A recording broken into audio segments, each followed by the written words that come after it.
He woke up in silence, no cries, no voices, no heartbeat beside him, only the sound of the wind moving through the wreckage. When everything you love is gone, survival isn't a victory, it's a sentence.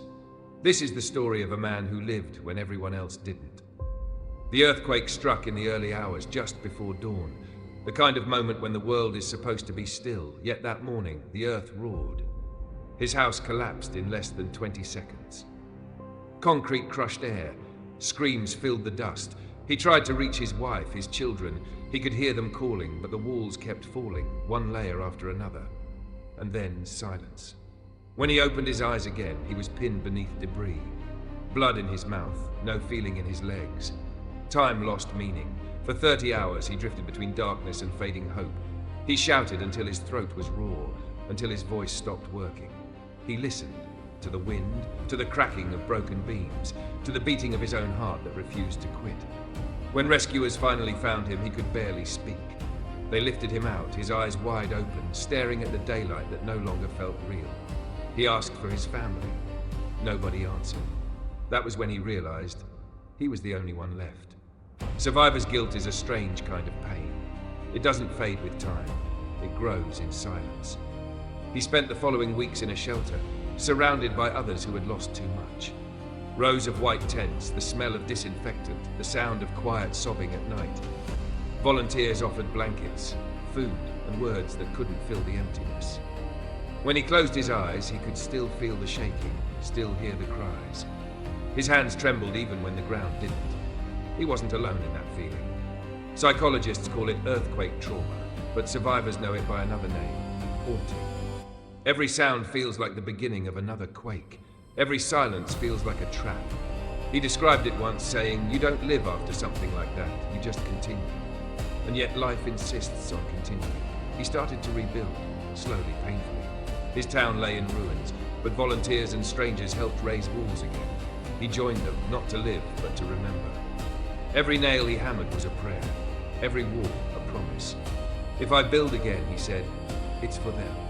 Months turned into years. He learned to speak again, not with words, but with purpose. He became a volunteer in disaster response, traveling to other towns hit by earthquakes. When others stood crying in front of rubble, he was the one who walked toward it. "You're not alone," he would tell them, though he still felt alone himself. In one village, he found a young girl standing by the ruins of her home, clutching a photo covered in dust. She had lost her parents. He didn't speak. He simply placed a blanket over her shoulders. In that moment, he understood something new. Maybe survival isn't about what you keep, but what you give. Trauma changes people, but it also teaches them what truly matters. Before the quake, he worked for success, for possessions, for tomorrow. After, he learned that the only real possession is the moment you're breathing. That the only unbreakable thing is empathy. He still dreams of his family. In his sleep, he hears laughter, sees his son running down the hallway, feels his wife's hand brushing his cheek. When he wakes, the silence returns, but it's softer now. It no longer feels like punishment, but like memory. "I live for them," he says, "because I couldn't save them. Maybe that's my purpose, to save others instead." Across the world, thousands share his story. Survivors from earthquakes in Haiti, Japan, Turkey, and Nepal, all carrying invisible scars. Science can explain the shaking, the fault lines, the energy released. But only the survivors can explain the aftermath of the soul. After disaster, rebuilding cities is hard, but rebuilding people is harder. Concrete can be poured and dried. Hearts take longer. For many, the hardest part is the first quiet night when the power returns, when the city is no longer screaming, and you're left alone with what's gone. Some find faith, some lose it. Some spend their lives searching for a reason they were spared. But there's something else that always appears in the ruins, kindness. It comes quietly, like light through cracks. A stranger shares food, a doctor works without rest. A volunteer listens for voices beneath rubble long after everyone else has stopped. These acts, small and unseen, hold the world together when everything else breaks. For him, that kindness became the reason to keep breathing. He no longer asked, "Why me?" but "What can I do?" He started teaching children how to prepare for earthquakes, how to drop and cover, how to stay calm. He helped communities design safer shelters. He spoke at schools, telling his story not to inspire pity, but courage. If the ground moves again, he told them, remember that you are stronger than you think. You cannot stop the shaking, but you can choose what stands after.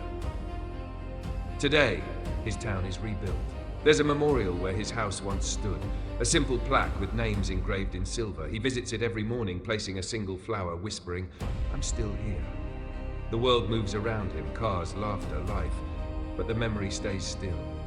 He carries it like an anchor, not a burden. When asked how he survived, he always says the same thing. You don't survive earthquakes by strength. You survive by love. Love for what you lost. Love for what's left. That love is what keeps him walking into the ruins when others run away. It's what allows him to smile when the wind carries dust that smells like memory. It's what transforms pain into purpose. Survivors remind us that even in the darkest moments, the human heart is the most unbreakable structure on Earth. Buildings may fall, roads may crack, the ground may open, but hope always finds a way to rise again. If you've ever wondered what happens after the shaking stops, it's this. Life continues. Not the same, but somehow stronger, quieter, and more aware.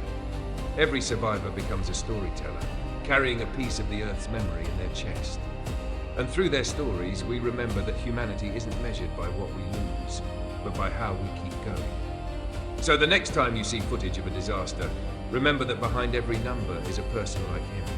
Someone who lost everything, but still wakes up each morning determined to build something beautiful out of the broken pieces. If this story touched you, don't let it fade like the echo of a quake. Subscribe to Crisis Lens, like this video, and share it, because behind every disaster, there's a human story that deserves to be heard.